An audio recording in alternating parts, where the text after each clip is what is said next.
Have you met these goals 2 months after ACL reconstruction surgery?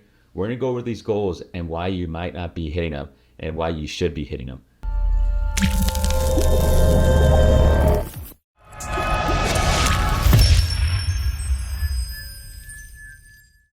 My name is Dr. Marco Lopez, Doctor of Physical Therapy and Certified Strength and Conditioning Specialist and co-founder of the Basketball Doctors.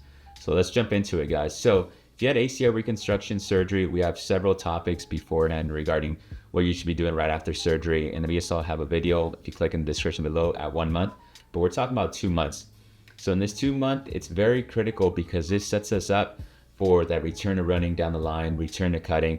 This is a stage that allows us to have a smooth transition into what we really make sure you get back into your sports the right way. So in the first 2 months, at the end of it, you really want to make sure you have minimal swelling, meaning you almost have no swelling. Most of the time people still have some, but we don't want the knee to be ballooned up or there's too much swelling where it impacts your ability to do ADLs or just your exercises. So swelling has to be controlled. And that is huge because if swelling is not controlled, we're not going to be able to do or achieve the other goals that we have in mind. So that's the first goal. You want to have minimal to no swelling in your knee after 2 months following surgery.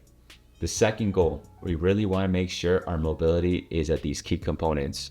And of these key components is we need to be at least 0 degrees of extension, meaning your ability to get your knee straight has to be 0 degrees or that hyperextension. And we really have to get that because if we don't, then we have to worry about why aren't you achieving that knee extension? Do you have a cyclops lesion or are you just not pushing yourself to get that knee straight? So at those 2 months, that's where we've seen working with surgeons, they really want to make sure your knee is fully straight and it's slightly hyperextended. That's on the straightening part. On the bending, we want to get to that 120 degrees. More is okay, but we want to be in that sweet spot of at least 120 degrees. Meaning if we don't have that 120 degrees, we really want to make sure we're getting that, working on bending our knee. But I would say the most important one is more the knee straightening to that 0 hyperextended. With the bending, if you get close to, if you're like at 110, that's okay. We could kind of push it a little bit more.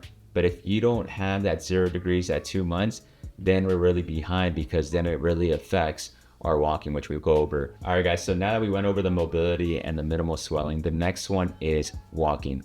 We want to have our normalized gait pattern as close as we can. There might be some little glitches and I'm okay with that. I just don't want to see people in crutches at this stage. We want to kind of lean off the crutches at this stage and we want to have as close as we can to that walking pattern. And a lot of the times at this 2 months, what I see is some people have issues with just the knee straightening part when they're walking, that stance phase where their knee's slightly bent, but that's okay. We just have trouble if we're at 2 months and we're moving our leg out to the side or we're hip hiking too much and we can't really bend our knee. Those are big issues that we want to look at, and we're still relying on 2 crutches at 2 months. Normally, like I mentioned, at 2 months, if you hit those mobilities and that swelling standpoints, those milestones, your walking should be as close as normalized as normal as possible. So if you hit the swelling standpoints where you have minimal swelling and you have your range of motion at least 0 degrees up to that 120 and your walking's got kind of normalized almost as close as you can. With the naked eye, you can't really see it. So the next one is we're really got to be focusing on the strength. So at 2 months, we want to have at least be working people with that double leg strength where we're working on squats, hinges. Ideally, we want to transition to more of that single leg or, like a lunge variation, split squat variation. But we really have to be working on a closed kinetic chain. So we're doing functional strengthening exercises at that 2 month. Because remember, at the 3, 4 months, 5 months, we really want to start getting to some more dynamic activities. So this month 2 to month 4, this is where the real strengthening occurs. And we really got to be strong and be able to start getting stronger at this point in time. So at this point in time, like I mentioned, your exercises shouldn't just be consisting of just exercises on the table. They should be more functional. The squats, the hinges, the RDLs, all these little exercises to make sure you get to that standpoint. These are our goals that we want to hit at 2 months, but everyone is different. Everyone has different procedures following the ACL surgery. So some people might have a meniscus repair, so they can't put weight on their leg. So that really pushes back the 2 months. Or they might have a bone bruise that they had before ACL surgery, which led to additional swelling. But these are just kind of broad overview things that we like to tell our clients that they want to hit these milestones, and these are kind of like the average times we see with people hitting. But really focus on these milestones to hit before you progress to other milestones.